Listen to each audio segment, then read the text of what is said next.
everyone. Good afternoon. Welcome to this SPY 25 session on academic freedom. What is academic freedom and how is it different from freedom of speech? And how can universities defend academic freedom? Should they defend academic freedom? And when they do so, should they try to maintain a position of neutrality, and is it even possible?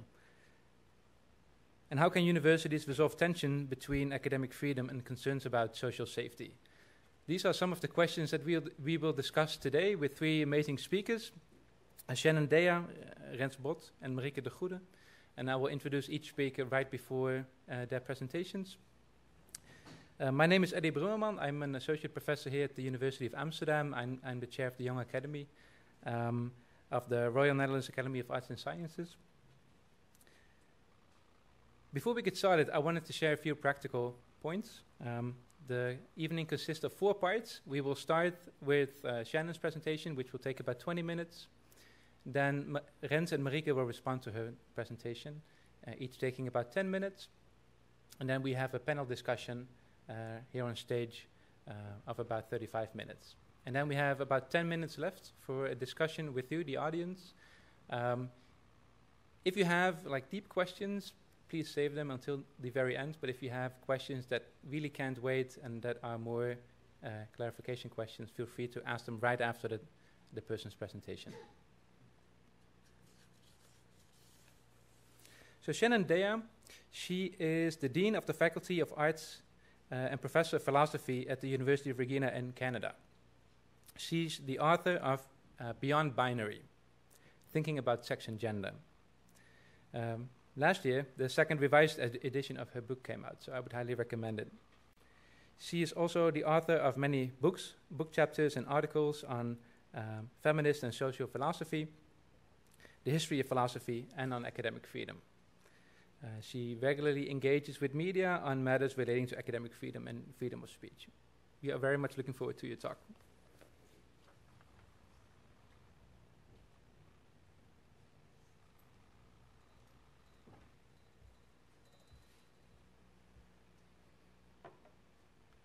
Thank you very much, Eddie, and thank you everyone for coming out this afternoon despite the gusty, rainy weather. Somebody's going to put up a slide for me, yes? Oh, am I doing it? Is there? Oh, it's this. I thought it was a whole different slide deck. Oh, interesting. Oh, here we go. I was fortunate to give a talk that was far too long, I will say, so I will correct that this year. I'll keep an eye on the clock. But to give a talk here a year and a half ago, I guess it was, on academic freedom and the duty of care. And conversations I've had with colleagues here over the last couple of days, we remarked on how prescient some of that was and anticipating some of the contestations that we're seeing on university campuses today and that I know you're seeing here in the Netherlands. So I'm going to retain that same focus on both academic freedom and the notion of care in order to now re-engage with that question of what our responsibilities and opportunities and challenges are in a polarized age. In my research on academic freedom, I take pains to link academic freedom to the purpose of the university. I began my work on academic freedom because too often members of the media, members of the public, and even members of academia were conflating academic freedom with free speech or replacing academic freedom with free speech and thereby getting some important matters wrong in a way that I think did a disservice to universities and to society. In order to prize apart academic freedom from free speech, I think it's really important to focus on what a university is and what its purpose is, and in turn, the ways in which academic freedom supports that purpose. So, repeatedly in my work, I refer to the purpose of the university as seeking truth and advancing understanding. That is obviously a short form for something that is more rich and nuanced. But academic freedom is the particular freedom that was devised to protect scholars so that they could do risky and controversial work in the pursuit of truth and greater understanding. And all of that is in service of the broader society, right? Academic freedom, even though it's held by individual professors, isn't an innate, inalienable individual freedom in the way that freedom of expression is. You're not born with it. It's a thing that we created in order to allow the good functioning of universities, because the good functioning of universities is essential to the good functioning of society. That's where coming back to the purpose of the university over and over helps us to understand the difference between academic freedom and freedom of expression, which is an individual freedom, and helps us to think about the ways in which academic freedom involves responsibilities as well. It is not doing its job in the service of the university, which in turn serves society, if it isn't counterbalanced by the responsibility to try to seek truth and advance understanding. And we try in myriad ways. I'm, again, a dean of a faculty of arts, and so my academic staff members take many different perspectives and use many different methods and have deep disagreements, but they are bound together by their sincere pursuit of truth and the advance of understanding. Another Canadian thinker, political theorist, Jacob Levy, puts the purpose of the university a little bit differently than I do, and I think his might be better than mine because it's a little bit more precise. He refers to the purpose of the university as the discovery, transmission, and preservation of knowledge. So discovery, you've got your researchers; transmission, you've got teaching and learning; and preservation, you've got libraries and archives and so forth. And they're all part of the mission that we need to protect through academic freedom. In my research, I also talk a lot about the importance of balancing academic freedom against other core principles of the university. I really took this idea on board from Scholars at Risk, which is an international NGO that helps scholars, often refugees from oppressive governments who need to flee because of the controversial work that they've engaged in, or the controversial expression they've engaged in. Scholars at Risk takes the view that every university has core values that are sometimes in tension with each other that we need to seek to preserve in the service of the academic mission and this in service of the function of the university. They also take the interesting view that those core values are going to vary from one university to the next. So just by way of an example of that, I've been speaking with colleagues from the University of Amsterdam about the differences in governance between Canadian and Dutch universities. In Canadian universities, the faculty members, so assistant professors, associate, and full professors, together really are the government of the university. They're very much democratically run in terms of the academic decision-making. And I was just hearing before my talk that that changed in the Netherlands in the 90s, so that the government of universities now is more managerial and less collegial than in Canada. So in Canada, one of the core values of the university that we seek to defend alongside academic freedom is collegial governance, but that would not be the case here because universities take different forms in different places. So I agree with Scholars at Risk that one of the things we need to do in order to defend universities is get better at having conversations about what their core values are so that we can be ready when the difficult decisions need to be made, that we're not hewing too quickly to a particular outcome because we're forgetting about the other core values that we have to hold in balance. In my research, one of the core values that I've really tried to bring into that conversation is the duty of care. So that is both the moral and legal duty that universities owe to their students, their employees, and their communities. Again, there are regional differences. Most universities in Canada are residential universities, so not all of the students live there, but many students live there. And so I often say that the university is among other things, a landlord who has a legal and moral duty to ensure that the home it provides for its tenants is a safe home. Similarly, and this is true everywhere there are universities, universities are employers, and employers have both a legal and moral responsibility to ensure that the workplace is safe. The reason this comes up in a polarized age is that increasingly figures and movements from outside of the university and some from inside, I mean, again, we have wide disagreements within universities, are seeking to engage in protest and controversial speech and sometimes hateful speech on university campuses because having a speech on a university campus gives that speech the imprimatur of scholarly respectability.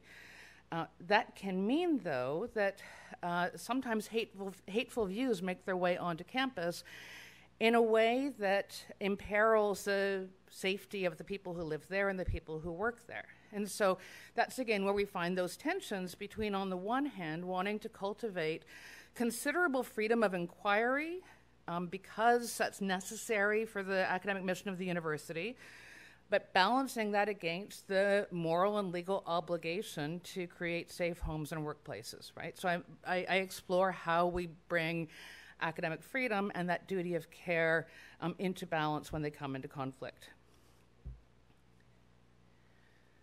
So that balance is especially hard to strike during polarized times. And the title of tonight's event uses the phrase polarized times, and it sure does feel like things are especially polarized right now. But it's worth saying we've had throughout human history moments of extreme polarization, and so this one will be followed by another and followed by another. That's just the way things go. Here's a screenshot of an article about University of Amsterdam students and employees asking the university to take a stand against Israeli violence. So there was a petition by students and employees asking the university to take an official stance. We're seeing this kind of activism worldwide right now, and a range of other kinds of activism on various perspectives on what's happening in Israel and Gaza. Within my own country, there's a huge battle right now between the management and the student groups at York University in Toronto because the student groups early on took a very strong Palestinian solidarity stance, but in a way that was insensitive to the victims of the attacks in Israel, and the university censured those students, and that battle is still waging. In Montreal, in Canada, the protests have turned violent at times. There have been police on campuses. In the United States, you will have seen 3 Ivy League university presidents who were hauled up before a congressional hearing to answer questions about whether Jewish students were safe on their campuses in the face of Palestinian solidarity movements. They got absolutely grilled by the press, and 2 of them shortly thereafter ended up resigning, and it looks like they were pushed rather than that they jumped. There was a lot of pressure on them to resign.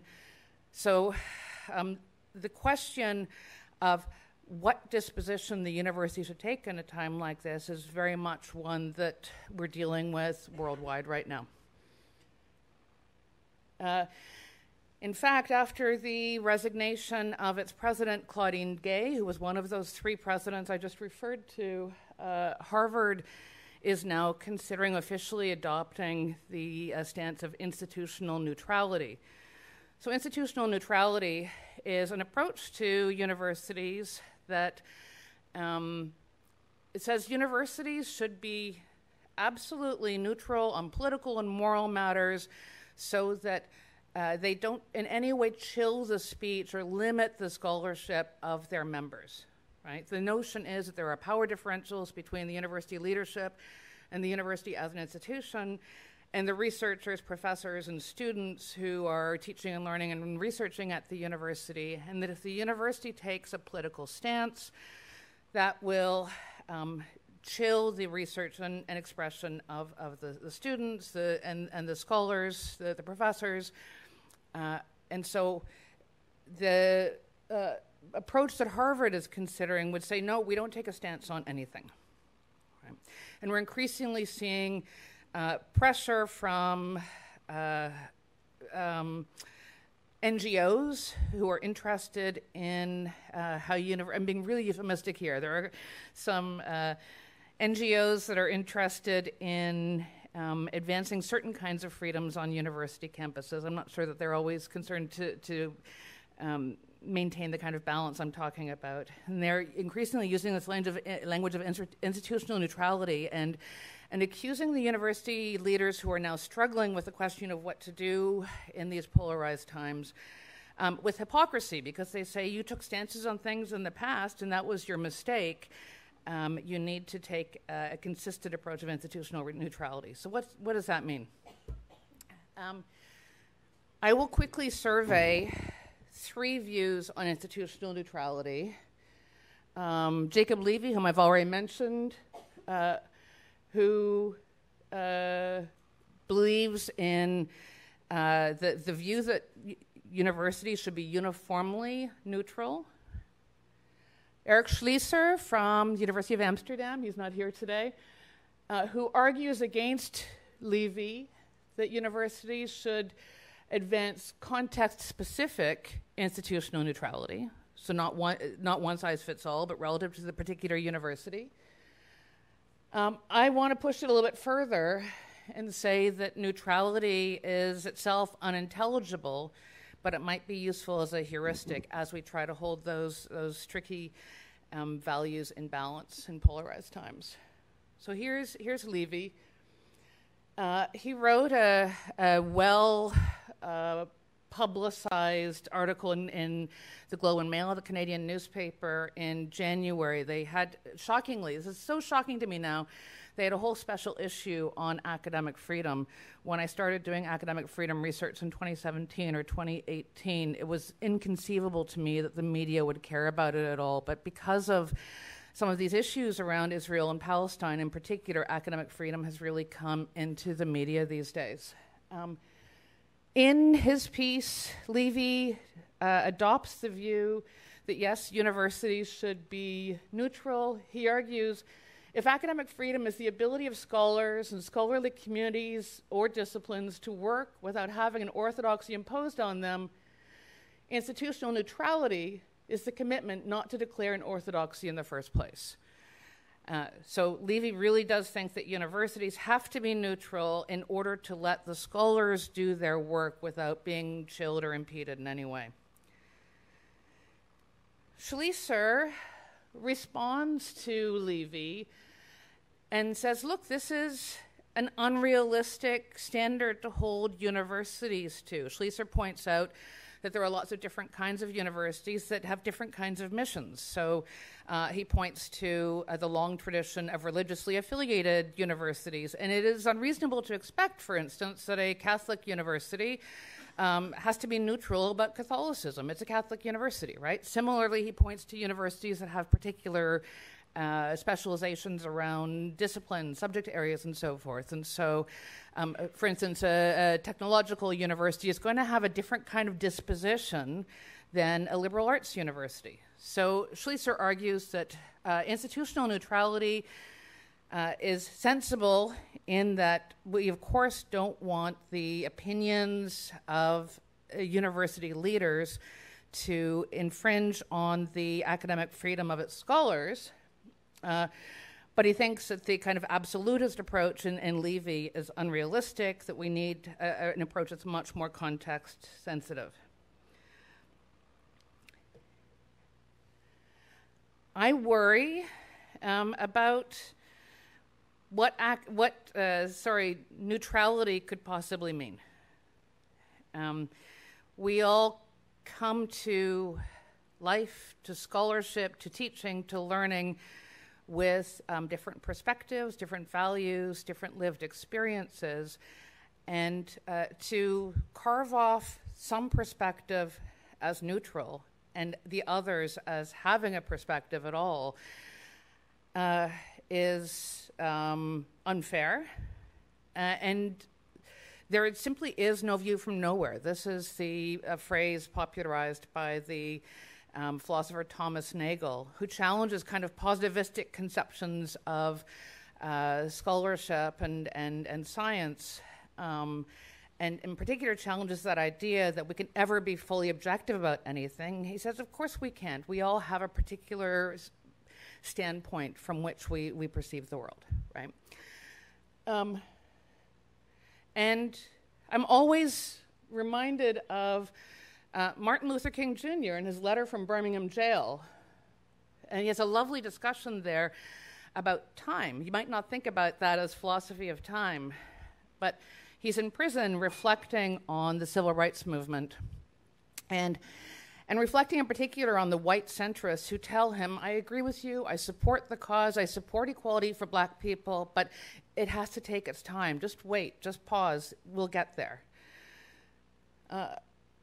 King makes the point that waiting is always on the side of whoever has power. If you just wait and let nature take its course, we will continue in the inertial power arrangement that we're in right now. He says that it takes hard work to make change. It takes hard work to make social progress, right? And so I think similarly, that notion that there is a neutral perspective that a university should adopt makes us quietistic about the ways in which the university is already an arrangement that supports a certain kind of power differential, that always already has a perspective. And so it's just not realistic to think that there is anything that is legitimately neutrality that we could ask universities to adopt. But what do we do then when we have, as I have experienced over the past year and other colleagues in the room have experienced, students and faculty members and community members on all sides making strong claims about what the university should do in the face of considerable polarization, in the face of death and violence and oppression. We saw when Russia invaded the Ukraine, blue and yellow flags worldwide. That seemed like a simple proposition for universities at the time. We're seeing much more call now for institutional neutrality from universities in the face of Israel and Gaza. I'm not going to give you a very satisfying answer to this question, but I do find it useful as a dean to at least adopt the fiction of neutrality as a heuristic. I think it's naive and harmful to imagine that universities ever could be neutral. But I think that the important thing to take away from the notion of institutional neutrality is a recognition of the power differential within universities and the need for university leadership to try not to get in the way of the scholarship that happens at the universities. I'm putting that in a negative formulation because I think it's not about actually positively being neutral. It's about getting out of the way, and maybe a fiction helps us to do that. So neutrality as a kind of heuristic might be helpful, even if it's not actually ontologically plausible. Every time I come to Amsterdam, I visit Spinoza. I did my PhD dissertation on Spinoza. And every time I come, I take a selfie with Spinoza for some reason. He doesn't change, but I'm getting older in the selfies. And you can't quite make it out on the base of the statue there, but inscribed on the pedestal, it says that the goal of the state is freedom. That seems like a really paradoxical kind of thing to say, right? Because in particular, libertarians tend to think about states as the enemies of freedom. So what could Spinoza a classic liberal, right? Literally a classic liberal. What could Spinoza have to say, or what could he mean when he says that the state's goal is freedom? What he means is, and I think this actually relates to the Martin Luther King point, that freedom doesn't happen on its own. As humans, we contest with each other in ways that gets all up in each other's business and encroaches on each other's freedoms. On Spinoza's view, the purpose of the state is to impose enough control to reduce the degree to which humans can encroach on each other's freedoms. And I think that there's a lesson for that for university administrators as well. We should hold close that goal of exerting whatever kind of control, I hate to use that word, but control that we need to in order to support the freedoms of our scholars, our students, our researchers, our professors, right? I have a little inset here, though, of a detail from his robe. If you've looked at this monument, you'll see that there are birds all over Spinoza's robe, different species of birds. That's meant to represent the fact that Amsterdam of Spinoza's day, and still the Amsterdam of today, was a city of immigrants. Those birds are tropical birds that have found their way here, like Spinoza and his family did. He was part of the Jewish Portuguese community that had started in Spain and then been chased to Portugal, and from Portugal to France, and from France ultimately to the Netherlands, where they found safety. And so there's a cherishing there of the importance of supporting the most vulnerable members of the community and members who might have come from elsewhere, right? So an attention to minoritized voices.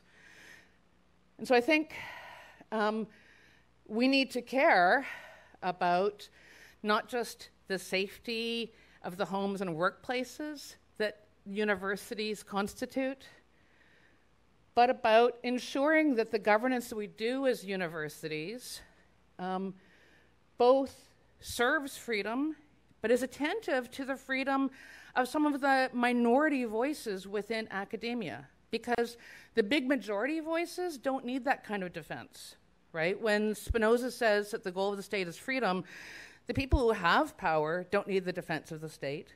It's the smaller people who need the defense of the state so that they can have freedom too. So it's crucial that as university administrators, we ask ourselves anytime we face one of these dilemmas in this polarized age, what kind of power do I need to exert right now to ensure that the little voices are heard as well? This is, it's the gold something, or I don't know if there are any bird nerds here. I forget. I thought I would show you a picture of a hummingbird, but it turns out there are no hummingbirds in the Netherlands. Whatever this gold thing is, it's the smallest bird in the Netherlands. It's super, super teeny. And I thought about those birds on Spinoza's robe and the fragility of birds, and thought that that is a nice image for us to hold in our mind as we think about how we cherish the freedom at the university, not the pounding fist on a lectern, but the need to hold in our hands the little things that need the support of those who have power. Right? And so that comes down to caring. How do we untangle these complex threads when we have police at the gates, or have students who are sincere and hurting each other or hurting themselves, or colleagues who are sincere or hurting each other or hurting themselves because of their sincerely held beliefs? We have ongoing conversations grounded in those core values of our universities. We need to keep focusing on the academic mission and what we need to do to support the academic mission in the service of society. Ask ourselves that over and over. We need to do what we can to mitigate our worst biases without defaulting to a naive commitment to institutional neutrality that just gets wrong how power works and how power is enshrined and reinscribed at universities. And it's complicated and messy, and we're going to get it wrong more times than we get it right, and then we have to try again. I'm looking forward to the conversation. Thank you.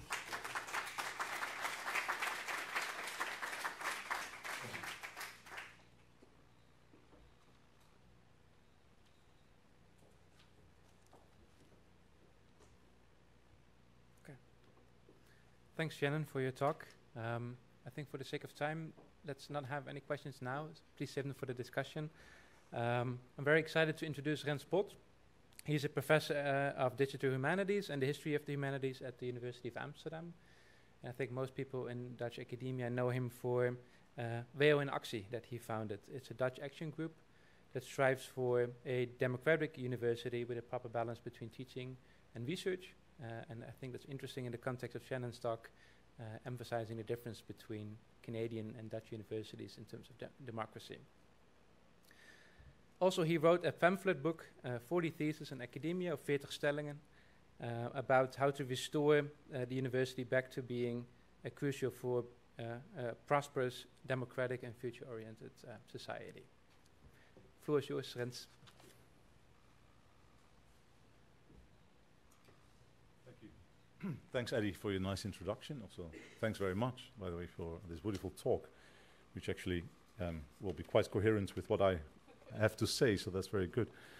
Also, please bear with me. I'm basically recovering from post-COVID syndrome, but recovering very well. So if I'm slightly less talkative or logorrheic than usual, then you know why it is. But anyway, so thanks again. That's actually quite a beautiful presentation. I must say that I can agree with most of your points. I will definitely come back to this notion of neutrality. Certainly, I could have talked about this issue that I talk very often about, so this issue on democratic versus non-democratic universities, or how to make, the main question, how to make universities more democratic. But I thought let's focus, maybe we come back to that in the discussion, but I thought let's focus mostly on this distinction again, once again, between, let's say, academic freedom and freedom of expression, and how these two relate into each other, and how sometimes actually political statements, or let's call them freedom of speech statements, political expressions, can turn out to be actually academic expressions, and vice versa. So, in particular here, I will give some further background that most of you may know about, but perhaps not everybody, perhaps not Shannon, a little bit about the background of the Dutch universities, the situation thereof, and certainly we must recognize there that academic freedom is currently quite heavily under attack at several Dutch universities in the Netherlands, be they democratic or not. To give some examples, and I very, very briefly summarize, because just for the sake of time, I will limit myself to 9 minutes, so to say. In both research and teaching, we have seen that academic freedom can actually, and should also be improved at Dutch universities. For example, recently, publications as well as course descriptions have been censored and suppressed at some Dutch universities.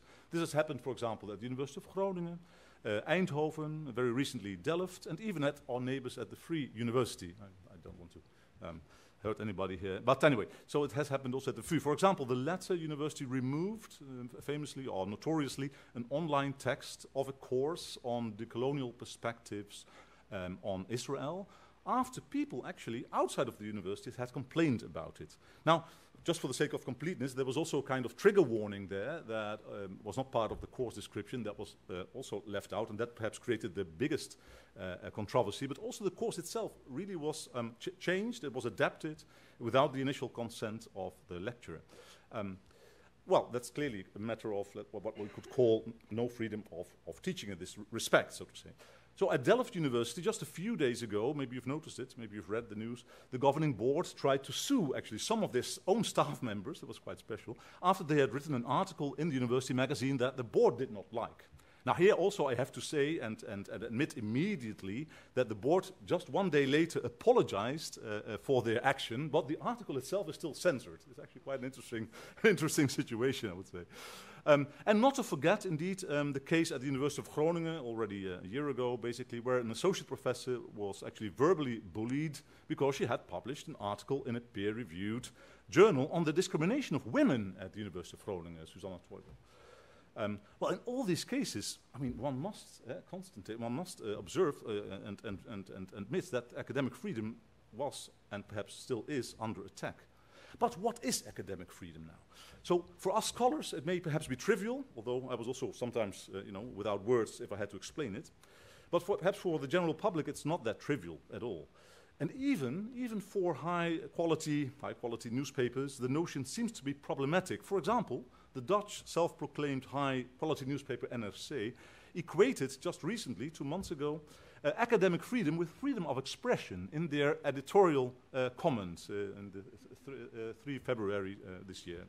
Yeah, that's funny, actually. But scholars, in the cases that I just mentioned, at the Free University, Delft, Groningen, are actually not concerned with freedom of expression at all when they are talking about academic freedom. In their role as scholars and scientists, they want to transcend the notion of opinion, right? So science and scholarship are not simply an opinion, but they are distinguished from it because scholarly statements, scholarly expressions, unlike opinions, and that's important, are verifiable, or at least they want to be. And they build at least on an existing body of previous knowledge. And I claim that this is true, and I've also published quite a bit on that this is true both in the natural sciences, where statements are indeed tested by observation and experimentation, if everything goes well, and in the humanities, also in the humanities, where they are perhaps verified or tested by sources, historical sources, or critical analysis, which is not really a test, but at least you have this kind of criticism. Now, in its 2022 report, the Royal Dutch Academy of Arts and Sciences, the KNAV, states that academic freedom should be understood to mean being able to conduct research, communicate findings, and teach freely. So it's this whole body of teaching, communicating, and doing research. So the essence of academic freedom lies in free research and teaching with the standards, though, and you mentioned it also carefully, the standards that go with it. So like transparency, and these are the epistemic virtues that are also mentioned in this KNAV, in this Royal Dutch Academy of Arts and Sciences report: transparency, accuracy, honesty, independence, and verifiability. Translated into English by myself, by the way. They use different terms in Dutch. Now, of course, scholars can also and always express a personal political opinion, as long as it's not illegal, of course. They cannot be racist, that's against the law in this country.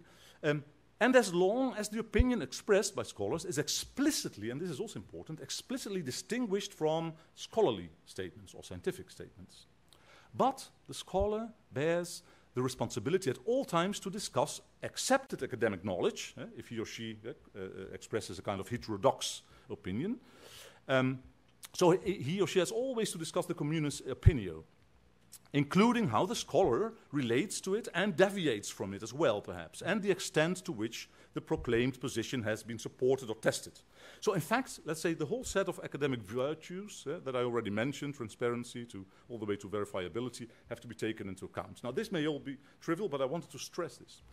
Now I believe, and this might be a good point also for discussion, but I think we might already agree on that, Shannon and Marika, I don't know, but I believe that a scholar who adheres to these requirements cannot be knocked back by university administrators. That's a very important statement. So if you adhere to these requirements, you cannot be knocked back by administrators or the governing boards, as has actually been done at the above cases that I just mentioned in Groningen, Delft, the VU, and actually also at Eindhoven. This has happened a couple of weeks ago I forgot which faculty. Now, one would say that this makes the distinction now between academic freedom on the one hand and freedom of opinion or freedom of speech clear. Scholars are entitled to both, we are entitled to both, but academic freedom is clearly subject to more conditions. After all, its purpose is to avoid confusion about the nature, about the very nature of expression, as also Shannon stated. Now, the basic premise of most universities may be absolutely laudable. They want to be as politically neutral, now I'm coming back to this notion of neutrality, they want to be as politically neutral as possible by not taking a stand. But this is, well, as has been already made clear, much more difficult than imagined, as we have also heard from Shannon indeed. And in current situations at most Dutch universities, including actually the University of Amsterdam, the board, the university administrators can easily claim, or do easily claim, that a position is not academic at all, but political. At least that's their claim. And then they state that it's not part of academic freedom, so you cannot state it within the intramuras, within the university itself, or at least it's not supported within the university itself. Now I come a little bit to an end, but I want to give one example from recent history, and I try to skip then the very, very touchy issues of Gaza right now. So take the attitude, for example, of Dutch universities in the time of apartheid regime in South Africa in the 80s. Although a cultural or academic boycott was never officially declared by the Dutch government, Dutch universities at the time, in the 80s, cut basically all ties with South Africa. Now, was this a political or an academic stance? That's an important question. So many would say it's a political stance, and perhaps it's a laudable political stance, but many people may say that it's political, but from also a legal analysis, and don't forget, legal scholarship is also part of the university disciplines, but from a legal analysis, it was argued at the time that the universities just followed the validity of the Universal Declaration of Human Rights at the time. And if we take those rights as immutable principles, then we can derive a number of statements from them. Namely, that South Africa, at the time, in the 80s and early 90s, did not respect even the most basic human rights, the one of equality. And that the country, therefore, thereby placed itself outside the international legal order, from which we can then in turn derive, from the principle of reciprocity, that the country could thus be treated accordingly, by not taking into account. So suddenly, apparently, political statements can become legal statements that can be academically discussed and also tested. Okay. Now, and perhaps indeed a similar reasoning can today be applied to the current treatment of suppressed people in other parts of the world. Now, the reasoning should of course remain academic in this case, testable and also related to sources that build on previous knowledge, and indeed following all the epistemic virtues of research. Yet, still this goes wrong quite often, as we have seen with cases that I've just discussed at the very beginning at various universities, and also perhaps at all universities. Now, the key question is, why does actually a governing board, a board of administrators of a university, interfere with academic freedom when it comes to statements that are really, without any controversy, academic or scientific in nature, as we have seen in some cases that I discussed at the beginning? Perhaps this is, and this can also be part of the discussion, and I'm really looking forward also to hear Marike's ideas about this, perhaps this is simply because of the fear of polarization, that's part of our title today. They don't want to, or the damage of reputation, perhaps. So managers can be sensitive to outside, and I've also been a manager myself for 3 years as department head, so I immediately want to say and to stress this. But managers, the department managers, university managers, can be sensitive to outside criticism, I know that very well, that they do not always know how to keep their backs straight when a media storm, of course, arises over such a sensitive topic as, for example, the Holocaust, Gaza, or gender. Now, the solution to avoid making value judgments and to intervene as little as possible in academic freedom, I think that is the actual solution. The solution is actually to avoid such value judgments. After all, I think we should, administrators, university managers, and also we professors should try to remain the guardians of academic freedom and certainly not the fighters of academic freedom. Thank you very much.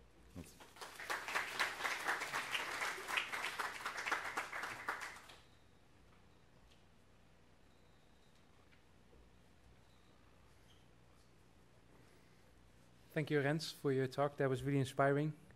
Marike de Goede, she is the Dean of the Faculty of Humanities at the University of Amsterdam.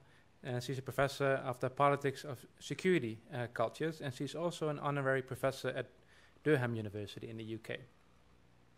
So her research focuses on counterterrorism and security practices in Europe with a focus on financial data. She has written several books and articles, and some of her recent books include Secrecy and Methods in Security Research, Speculative Security, and Risk and the War on Terror. Looking forward to your talk.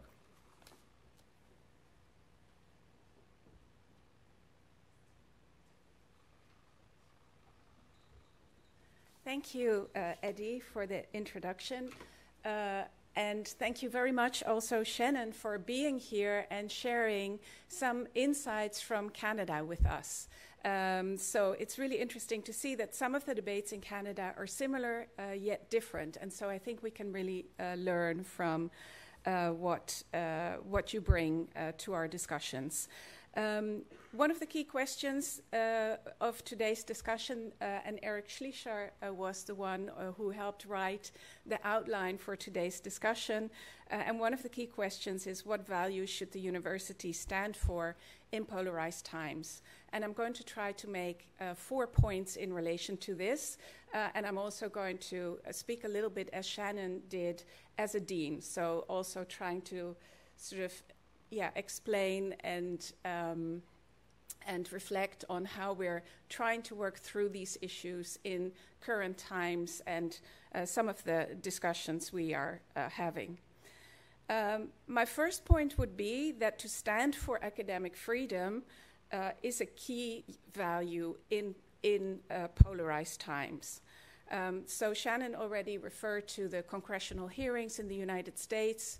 I watched a lot of them or part of them, where the Harvard president and the Penn State president were asked before Congress, and the way they were approached and the way they were grilled was bordering on the offensive, I would say. And no matter what you think of the way that they gave their answers, and no matter what you may think of the plagiarism allegations that were then sort of emerged against Claudine Gay, I think what you saw in the congressional hearings was really a strong encroachment of politics trying to get a grip on academic freedom and on what can and cannot be said on university campuses. And so I think that's a really worrying development. And I also think that in our current political moment in the Netherlands, with a new incoming government that is being formed at the moment, I remain hopeful in some ways after yesterday's news, but we don't know for sure what is going to happen with the Dutch government. And I think as universities and as university researchers and students, but also as university administrators, we have to think really carefully right now, not when the new government is in place, but before the new government is in place, about what is academic freedom, what does it mean to us, and how are we going to uphold it? And actually, I think there is a discussion in the Netherlands about whether it needs codification or not, because in the Netherlands, the Dutch law actually places academic freedom with the institution, so it's an institutional responsibility that's different from, for example, Germany, where it's enshrined in the constitution. So here, one of the questions is whether the institutions should have an answer and should have codification on what they mean with academic freedom. I think that's a tricky question, because I think once you codify, you also have things that fall outside the definition that you then render vulnerable. But I do think that that is a question that we should probably have more discussion about, because we don't want to wait until it's further under threat. We should know what we mean with academic freedom. I think we must be vigilant. I think we must be able to explain, defend, and articulate what we ourselves mean with academic freedom, how we want to encourage and shape the heated debates on our campus. And as the Dean of Humanities, I think that this is perhaps even more so the case or a question for the humanities, where we cannot easily lay claim to unambiguous scientific truth, as some other disciplines think they can. And much of our work is interpretivist, and some of our work is always already deeply political. So one question I have, and I think I made that clear, and that's my first point, is whether we need more codification and communal definition of our principles of academic freedom and explicit dialogue on what we mean with this. My second point would be that academic freedom is about not just about speech, it's not just about academic speech, it's also about listening. And I think that, for example, Eric Schleicher, and I think Shannon already showed the quote by Eric Schleicher. I think that's a super interesting thing that he says, where he says, academic freedom is not the same for everyone because it has to align with your academic mission. And different institutions may have different academic missions. So I think that is it's like I just mentioned, it's an institutional question and an institutional dialogue. And I think at this institution, the Stolker report, which came out of a really complicated, other people in this room could say more about it.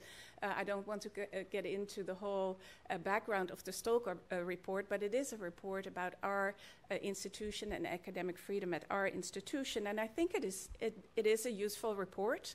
And it very clearly also distinguishes free speech from academic freedom, which Rens also just mentioned, and others like Sarah Bracke, who is here, have also written about and thought this through much more thoroughly than I have.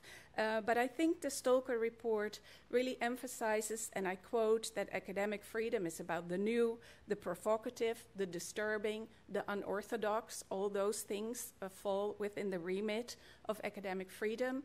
But unlike freedom of speech, academic freedom comes with academic responsibilities. And those responsibilities, I think, we should perhaps also think more about. So what are the responsibilities that come with academic freedom? And Shannon, in her chapter, also writes about this. Some of that is about the responsibility to substantiate one's arguments, the responsibility to exercise quality control. I would say it's also the responsibility to remain reflexive of one's standpoints, to engage in respectful dialogue, especially when the topics of debates are polarizing and heated. As I mentioned, I think academic freedom is not just about speech, it's also about listening. Drew Gilpin-Faust, who is a professor emerita of Harvard University, talks about this, and she points out the importance of making sure people speak, also the most marginalized groups, and she also says, I quote, "How do we become generous listeners as a community? How do we call everybody to the task of encouraging one another's speech?" End of quote. I would say that academic freedom also requires multi-perspectivism and that it calls for cultivating a space for suspension of judgment, for acknowledgement of uncertainty and doubt and hesitation. And that, I think, is, for me at least, it's in tension with some strands of activism which seem to be very sure of themselves. Thirdly, right now, I think in these polarized times, I think upholding academic freedom is not neutral. Actually, I think defending and upholding academic freedom right now is itself political. So I really like the critique of the language of neutrality that you just outlined. I also feel hesitations with this language of neutrality. I think the Calvin report, which is this 1967 report that sort of started to codify this idea of institutional neutrality, I think it is an interesting report to read, and it does also talks about how refraining from taking a position is precisely the way in which to cherish a diversity of viewpoints. The Calvin report also talks about that the university does have a great role to play in fostering the development of social and political values, but it makes the point that the institution should be neutral so that the researchers and students can position themselves and can speak out. I've become interested in the discussion around institutional neutrality versus institutional restraint, and I must thank my Faculty Student Council for helping me think through this. One of our vice chair of the Faculty Student Council is actually here, but it is in our dialogue with the Student Council that we started having this conversation about the difference between institutional neutrality versus institutional restraint, which is also a language that is used. I think people often refer to Princeton as the place where this language of institutional restraint was codified, and I think it relates more clearly to the idea that the institution is already value-laden, so that it cannot ever be neutral, but the idea of institutional restraint sort of advises care and to be careful in taking a position. And I think that relates in a way, this notion of carefulness could relate to your ideas about academic care and some of the points that Shannon made earlier about finding a balance and the difficult work of holding different values in balance. I also wonder to what extent this dialogue on institutional neutrality and institutional restraint is related to a particular understanding of science and what science does, and what the academic mission is, which is still often coded in terms of scientific discovery, scientific dissemination, the last term, of course, also being gendered in some ways. And I think that, and also Bowen, the Princeton president who sort of codified this idea of institutional restraint, he also talks about the unrelenting, open-minded search for truth as being the highest value. But I'm dean of a faculty where I think some people, certainly not everyone, but at least some people would say that the search for truth is not necessarily primarily what they do. Discovery is also a type of language that is more related to particular scientific approaches than others. So if you think about the academic mission being also related to practicing critique or critical inquiry, and not necessarily scientific discovery, I wonder what a fitting doctrine would be in that context. And I don't have an answer to that question, but I think it's a question that we could talk more about. That was only, so, and then finally, as a fourth point, but I'll be very brief about that. And I think Rens also had questions about democracy and what do different types of democracy at the university mean for the way in which we uphold and can defend academic freedom. And I think that, democracy, the way democracy is organized at our university is through the Works Council and the Student Council. So those are formal elected bodies that have formal rights and that can sort of, advise on certain things, but also have formal rights to approve certain things. You can, have a big debate about whether that democracy works as it is intended, but it is the process that we're in. And so I do also think it's important for people to go out and vote for the Works Council election that I think, when is it? Very soon, next week perhaps. It's already, yeah. And the Student Council elections, which are coming up in May. But I think this question of democracy is important because I do think it's also about the checks and balances. So some of the examples that Rens mentioned where university administrators are actually interfering in academic freedom, or examples where university administrators are upholding academic freedom, but where are their checks and balances, right? And how have we built that into our system, I think, is another question that we could speak more about. So I'll leave it here and look forward to the questions. There you go. Yeah.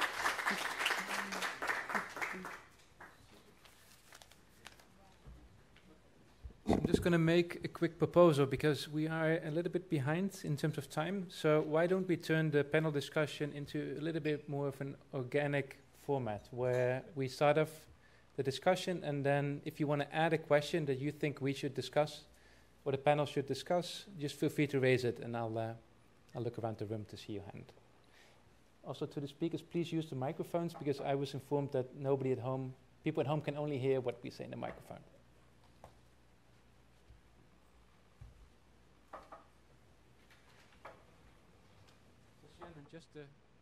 Just to start off, I think people control it in the back. Just to start off the discussion, one thing you said really stuck with me, and that is freedom doesn't happen on its own. And you said, well, you actually need a kind of control at the university level to make sure that academic freedom exists and continues to exist. What are those types of control, do you think? And Marike and Rens, what are your thoughts on it?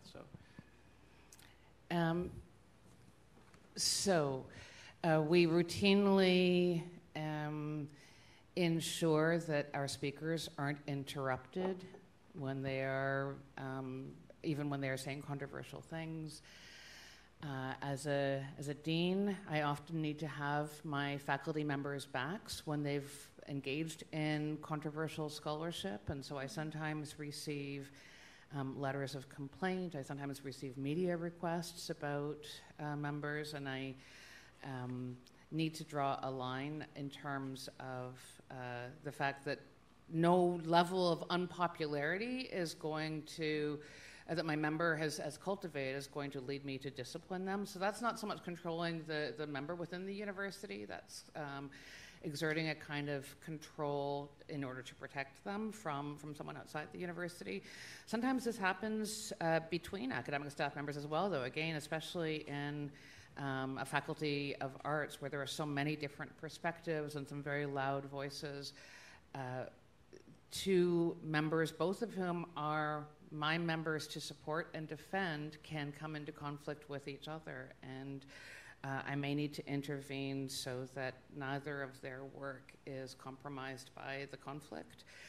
And academic freedom is itself a kind of control. I mean, it gets, Marika talked about the way that's codified differently from one system to the next. It's codified in the law. In Germany and Canada, it is enshrined in collective agreements because most faculty are unionized. And so the collective agreement is a form of structure and control. It's a set of rules that constrain all of us in order to protect the scholars. Yeah. Well, I would like to maybe make also another statement here.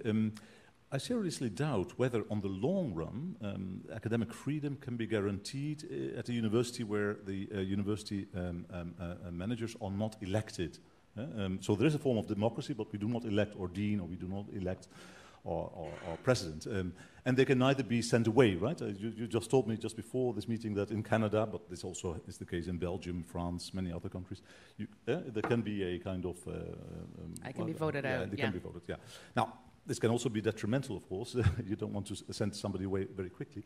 But certainly, one could doubt whether a situation like this, as has just happened in Delft, the University of Delft, or which has happened in Eindhoven, also with the university newspaper, I think, or which is, whether that would happen if one can send, if the board, if let's say the academic, some kind of academic board, like a senate, can send away a rector or a president, right? He or she would be more careful, I hope, at least. So one could ask, so the fact that it's going quite well at this university, which I must admit, I mean, so far, at least, these kind of terrible things have not happened. There are other things, but like social safety, that may be linked to this. So I would like to raise the question whether it is actually possible, and I don't believe actually that it is possible to consistently apply academic freedom in a, let's call it a non-democratic, a non-fully democratic institution. But I'm really curious to hear what Marika would think of that, and others, and also the public. Would you like to respond, Marika? Well, I mean, of course, I cannot answer how these things would happen with an elected rector or with an elected dean.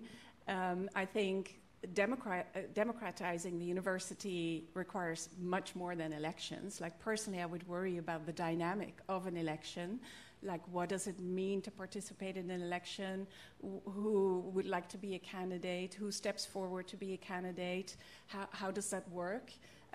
It seems to work at some universities, like in Belgium. You have good electoral processes, and that seems to work well. Here, I wonder, like, it's very hard to get people to commit to university governing positions. I'm not sure that elections would make that more attractive, or whether it would draw, a better pool of potential governors. But I think that democracy at the university is, in any case, much more than elections. As I mentioned, I think we could do much more with the Works Council, Student Council, democracy that we have. I mean, it may be flawed in some ways, but it is there. There are elections. I don't know how many people go to vote for their faculty student council, like 11%. That's not enough. So we have a democratic system that is completely underused. And I see people work very hard on the Works Council and in the Student Council. But sometimes you don't even get enough candidates for that. So I do, as I mentioned, I do really agree with your point. I take it to be a point about checks and balances, right? So what are the checks and balances of university administrators, especially in these potentially polarizing dossiers and these very, very difficult decisions? I think that is a key question that I share. It's worth saying that in highly polarized times, there would be a real risk in university leadership being solely elected. So, I was not exactly elected. There was a collegially elected committee that selected me. They were elected, and they interviewed me. But in polarized times, you have to deal with the tyranny of the majority and the risk that a voting bloc will come and choose somebody who isn't committed to defending academic freedom, who's committed to taking a particular side, right? So having it's not clear to me that one governance approach is necessarily going to better support academic freedom than another. No. In fact, I agree that the only virtue of democracy is that it's able that you're then able to send somebody away who's really not functioning. That's you don't want to elect anyone; you just want to fire people. Right. Okay, yeah. Okay. So what we see, for example, right now in Delft, there's now, rather than sending this rector away, it was clearly not functioning. If you even want to sue your own people, and then the day after, or was it the same day? I forgot. Say again, I apologize for that. Then you would say, he should be somehow sent away. Now we have here a Raad van Toezicht who could do that, but evidently in Delft this is not happening. So what will people in Delft now do? They have set up a petition, right, to try to do it. But such a petition, even the Workers' Council cannot send away the rector. But even a petition, what in the end happens, it gets even more polarized. And the same way as this happened here at the UvA some years ago when, I forgot the name of the president of the CVA that finally stepped down.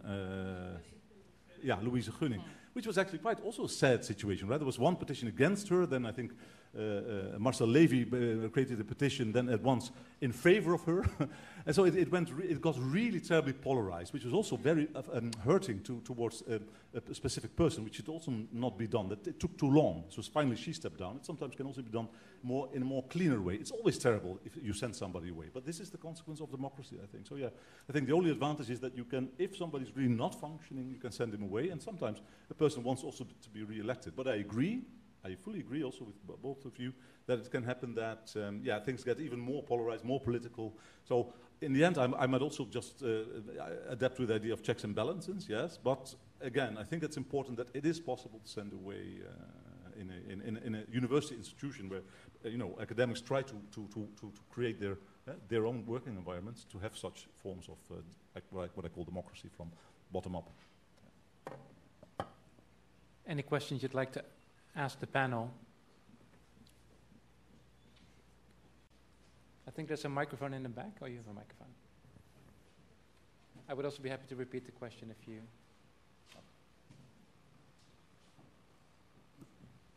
Yeah, thanks very much. I find this really very interesting. And I'd be interested in, I think more people are, in this really sort of very difficult relation between political conception, restricted neutrality, and what do you do in specific cases. I don't think, this democracy thing is very important, but I don't think it helps with all these specific issues. So the slide you started with, Shannon, was about a letter some students at our group in philosophy started it, and it was clearly not what Marieke and also you two, I think, described as responsible, as academic freedom taken in responsibility. It was very one-sided, it was not very respectful, and so on and so forth.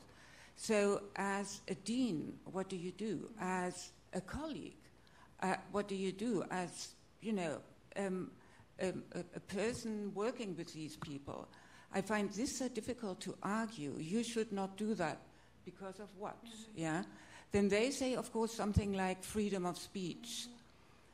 But if that isn't the point, then what is the point precisely? I think this is the debate we should have at this point in history, if I may say so. I think that's where it's really important to recognize that it is constitutive of universities that our core values are often going to come into conflict. And so you say that the petition didn't exemplify academic responsibility. It exemplified other values that we hold dear at universities. Student activism, I've spoken about this a little bit in the media. I think even when students, as we all do, get the issue wrong sometimes, student activism is part of their Bildung, right? It's part of their intellectual and moral development, and I think that can be part of the educative function of universities. And so I often see student groups engaging in activism that I personally disagree with, but I think that a healthy campus is a space where that activism is possible, right? Because that is among the core values we're trying to defend. And if we think of one of those values as trumping the others, then we're in a worse position to defend the whole of the university and the whole of the academic mission, and to maintain the relationships and the conversations and the trust that needs to be stewarded, right?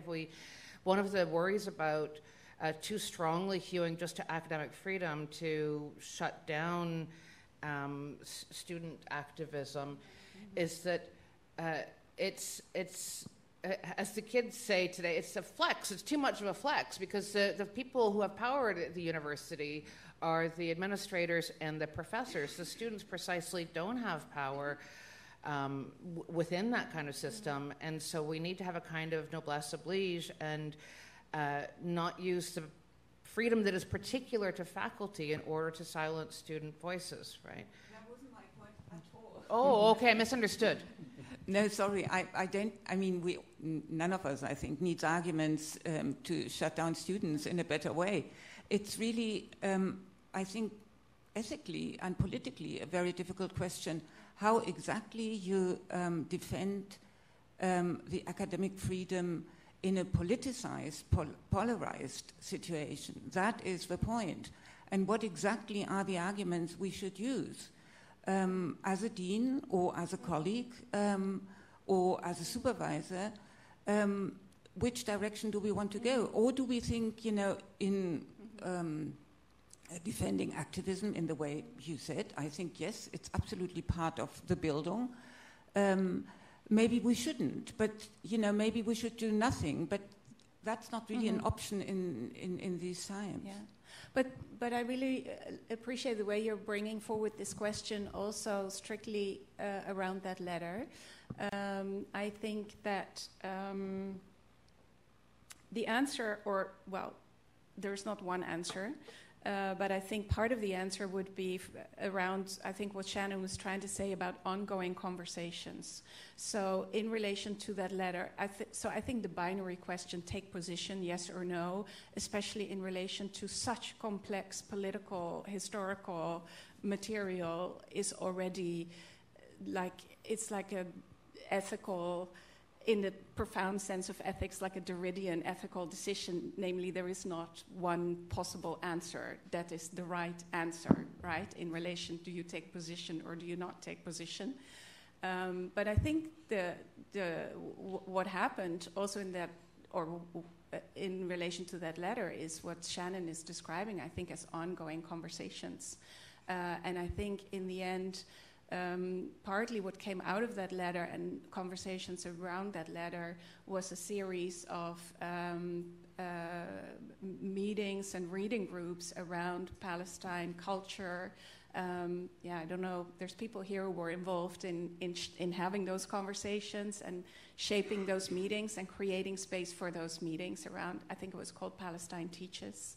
And there were very serious academic meetings around Palestinian culture that were organized. So the answer was not to take position, but the answer was to have the conversation and to craft the meetings and create space for that.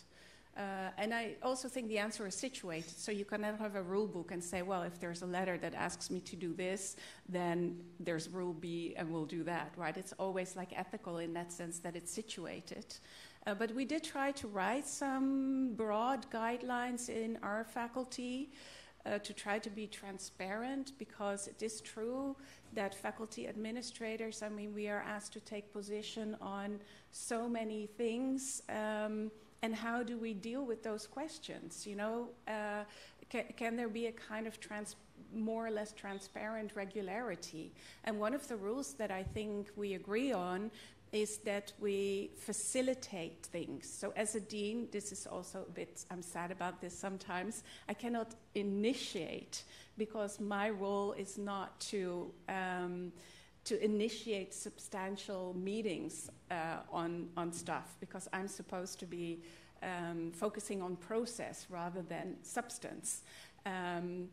But what we can do is facilitate things that come out of the faculty. Question also around, you know, the Turkey-Syria earthquake, we facilitated a meeting. And so I think that is one of the things we are finding, is that we don't organize, but we facilitate. We support the teachings that are facilitated by one of our research schools in the faculty. So that's I think, is one of the things I'm learning that should be, the role of the faculty in those cases. You want to respond? Yeah, quickly to add up to this, although it's not my field, I think that it's important, I think, to stress that not all political statements, so some political statements are more ethical, so they can be derived, so to say, or derived is too strong a word, that sounds like a positivist enterprise, but they can be, you know, related to let's say, the Universal Declaration of Human Rights, and that's why we also have an International Court of Justice in The Hague, right? So if there are, judgments there, then we can take them over. Is it then still a political statement? I would think no. It becomes a legal statement, and from that point onwards, I think also universities have their responsibility to adhere. What's the right term? Now I'm getting very tired. But anyway, to adhere at these sayings of the International Court of Justice. And when universities don't do that, we may ask ourselves at least whether they are courageous enough or not. See?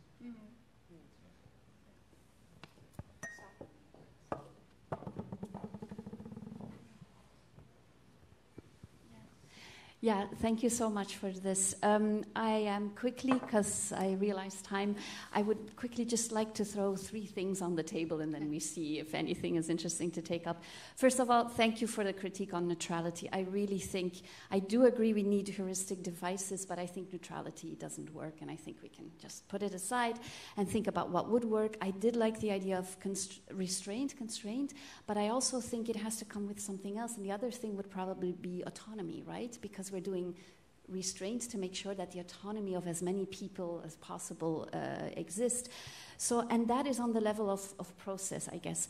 But I'm also wondering about values and substance, right? So I get a little bit the sense of like, okay, it's too difficult, we facilitate. I don't know, can we not do more values and substance? And instead of neutrality, go the other way around and do some kind of like deep commitment to difference, and we could go back to Spinoza via Deleuze, Guattari, or we can go via Audre Lorde, but a deep commitment to difference and find values there. Just a little note there, a couple of us have noted that the mission statement of the UvA is gone these last couple of weeks. And I know there's references to decoloniality and feminism in the mission statement, and does anybody know why? But anyway, that's just a question. On the website, it says, it's gone on the website. The second thing is, among all the things that are eroding academic freedom at the moment, I think we've heard many of them, one of the things that some of us have been noting is that the discourse of social safety has increasingly been, oh, everybody's nodding, okay, we can skip that. No, so the discourse of social safety has really been instrumentalized to also erode all kinds of freedoms. And I think we are just beginning to establish social safety in institutional ways, referring to discrimination, sexual harassment, bullying, not referring to feeling uncomfortable, right? And it is being used in terms of, oh, I feel uncomfortable, this is unsafe, and it is eroding academic freedom, and I think we should really push back really hard there. And then the last thing is coming back to that question of, should we take position, do you take position, and so forth. I have problems with that question, because I think that we are positioned in any case, right? So I don't think the question is, can we take a position, should we take a position? I think the question is, where are we positioned? And going back to Israel-Palestine, because it's also interesting that my previous point of what is happening with social safety is really connected now to Israel-Palestine, right? So it's very situated. But so going back to Israel-Palestine, I think we are situated as universities in war. I think we're situated as militarized universities by virtue of our cooperations with absolutely militarized universities in Israel, right? Hebrew University has just made sure that one of our colleagues has been arrested and so forth. So that is where we are now. And then the question becomes, do we want to stay where we are now, or do we want to make ethical decisions and decisions that comply with international law to stand somewhere differently? So I also don't see it binary. I think the binaries don't work, right? But we are positioned somewhere, and I think many of us think that we are positioned in a very complicit way in relation to war and militarization, and would like us to be positioned somewhere else. I'm going to give, after that rousing third point, you're going to find this reply very milquetoast. But my reply is to the first question about whether we can and should take, we university administrators can and should take a moral stance or a stance at all. And I agree with you. Of course, we are always already taking a stance. That is inescapable, right? I do think that as university administrators, I love this language of restraint. We need to the greatest extent possible, focus on the academic mission and the academic staff who advance that academic mission, and restrain ourselves from interference with their advance of the academic mission. But it is worth saying that the academic mission and the ability to participate in it is unevenly distributed. Universities have always been exclusionary institutions. Race, gender, social location, socioeconomic status, migration status. We've always been exclusionary institutions. And even if that doesn't give you any moral qualms, it should give you scientific qualms, because if we are only drawing on a small subset of potential scholars, then we are reducing the chances that we will do really good scholarship, right? And so I think that, again, this is why I say we should focus on the academic mission when we find ourselves in these tricky waters, and ask ourselves, if I am going to make an exception to my usual rule of administrative restraint in this case because of the particular situation in which we find ourselves, I'm making an exception in a way that will improve the prospects for the academic mission. And that means that that's the little bird at the end that I was thinking about, right? That there is greater justification in stepping in and taking a stance if it is a way of bringing more voices into the conversation, if it's a way of bringing more diversity into the pool of scholars and scholarship. And so by way of very practical example that isn't about Israel, my email signature has, quite intentionally, I list my pronouns, and I have a land acknowledgement in my email signature. Both of those are very specific choices I made in order to show as a dean that I am supportive of gender nonconforming and trans students, and to show that I am supportive of Indigenous students and colleagues and communities. That is showing a little bit less restraint to bend the stick in the other direction because of the kind of hegemonies that universities are. Can I? Yeah, no, I think it's really important to point out that the value of academic freedom is not the only value that the university is committed to. And I think that we have codified values on social safety. We have codified values on diversity.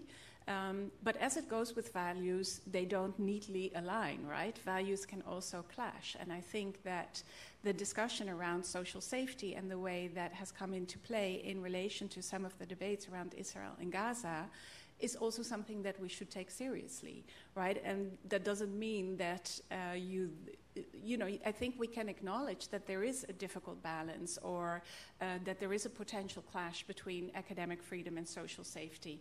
I don't know what that means for how you deal with it. Actually, I think that the people who are organizing the teach-ins in our faculty, and some of them are here, are doing a really great job, because they're working with house rules, and in those house rules there's a number of set things, for example around the Q&A, and those rules are read out and they're abided by.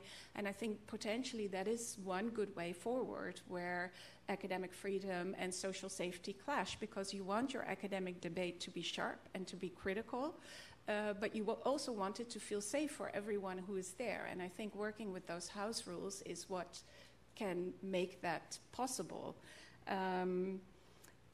I accept, and I totally agree that we're already positioned, always already positioned. I'm, a political scientist by background, so I'm with you. I find it difficult, the arguments around complicity, especially for the students. I think researchers who have expertise on a particular area, or on this war, or on the region, perhaps that's another matter. But I think students should always have the freedom to refrain from judging, and to refrain from knowing, and to sort of say, I don't know yet what I think of this issue. And I do worry about certain dynamics that would give those students the feeling that by not positioning or not judging, they would be complicit in certain, harms. And I think for students that is really, that's not okay. They really should have the right to say, I don't know yet, I want to study this topic, I want to go to a teach-in to be informed, perhaps I'll make my mind up later. And this silence is complicity argument, I really have a problem with that. So does the responsibility... No, I know, but it's a point. So There's a question here in the front. Would you like a microphone? at what point do people develop the responsibility then to take a stance? And I feel this is for me to the background of, to some extent I imagine that academic neutrality could also be a position that people choose, but that there's a point at which so many people can choose neutrality that it becomes a problem for the issue that's at stake. So if you give either students or faculty the opportunity to not do something as a kind of politics of refusal or politics of refraining from something, at which point do we change the things that need to be changed? Yeah, I mean, I understand the question, and I think especially, and that's also, I have a problem, and I think Shannon did a great job of explaining that with this language of neutrality. I also think it can be useful, but I also think it is, we're not already neutral, we're already positioned, and we're already a university with a particular history, and a particular, there's colonial history to the way we do science, there's colonial history to our buildings, so we're already positioned. So I can't really fully answer that question, and I don't think that there is a moment in which we somehow become responsibilized and say, well, now you have to take position. I'm just saying, especially for our students, it should always be possible to refrain and to say, I need to learn more. Quickly on that, very quickly, but how far can they really refrain on these issues? Can they also refrain on issues like equality, or human rights? I know human rights can also be relativized, definitely, because they're not equal in all of the world. It's a kind of colonial thing too. But do we really want to go that far? I doubt that. I still am a believer in certain kind of universal principles that we should adhere. Yeah, but if you would ask someone, are you for or against human rights? It's a kind of it's a poor question in a way. Yeah, but it has consequences. So that's what I want to say. So you can't say, I don't know yet if I'm really in favor of a kind of Confucian.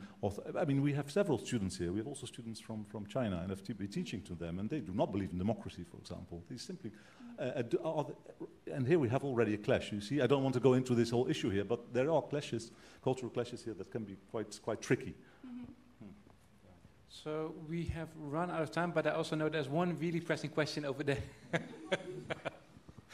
So this is the last question, and then we can continue to talk. Thank you very much for giving me the chance to ask this last question.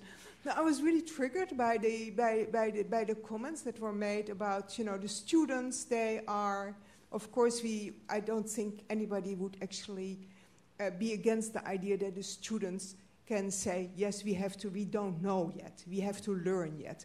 But where is the limit there? Isn't there a limit at the level of, for instance, our institutional leadership? Can they just simply say, we don't know, or can they go and, I don't like the term, but the term get educated may at a certain moment also be relevant and be an ethical issue at certain cases, because we get now I get sort of the sense that it's almost unlimited, right? That there are really no boundaries, there are no moments at which we should take a stance.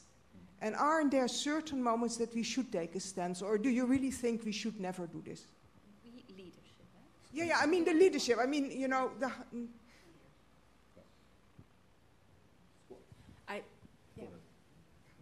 think it's an empirical question, and I think taking a stance for academic freedom right now, in relation to this,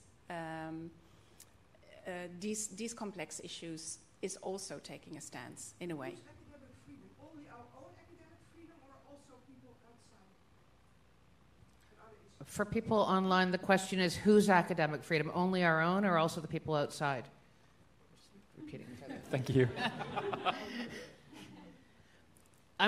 So academic freedom is a freedom that is held by university personnel, not by broader society, but it is enmeshed with other kinds of freedoms held by citizens. Those things travel together, right? I want to say, though, that something that I also ask myself, at what point do we take a stand on any number of issues, and where do we draw the line? One of the many difficulties is that the number of issues on which we should feel some pressure to take a moral and political stance is almost infinite. Should we take a stand on, and I don't mean to be glib here, but on a plant-based lifestyle? Some of my colleagues are deeply convinced of the idea that we ought to, right? Should we take a stance on whether property is theft? Should we take a stance on, and of course, as individual human beings, we should. But one of the things that we do within faculties of humanities and faculties of arts is to engage those very questions, right? And so there's then the meta-level question of, at what point, given this whole suite of existential and moral questions that are at the core of our inquiry, should the university administration say, oh, but this one is sui generis? And I think we need to be very wary of trusting university administrators, I say as a dean, right? Trusting university administrators enough to be the ones who decide which of those political and ethical questions are sui generis. But in any case, it seems that as long and as soon, let's say, as soon as there is a kind of official statement by, let's say, the International Court of Judgment, International Court of Justice, for example, regarding a certain country, Israel in this case, to do everything to not harm anything further in Gaza, you could say, well, this is a position that also a university can take over, and I think it would create a lot of coherence within the university. And here I think there's a kind of lack, actually, of courage. I also feel that, and I'm not talking as a dean now, because I'm not a dean, I'm really talking as an academic, as an employer here. But I think Employee.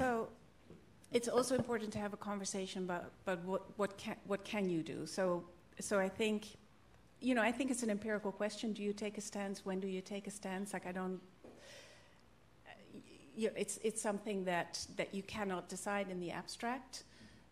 But I also think you should have a conversation about what can you do in terms of well, I mean, at the University of Amsterdam, there is the fund in support of Gaza and a fund in support of students from Gaza. So I think that is another way of saying, okay, this is something that can be done. But I think perhaps there should even be more discussion at the university on these issues. There's one research school which is, bearing the brunt of organizing these events and these teach-ins, but perhaps that should be perhaps that should be also shared out more. I think this is a great ending. I know you've had your hand raised, but I hope you can ask your question during the drinks. Thank you so much to the audience for the amazing questions, and thank you for the inspiring talks today. Thank you.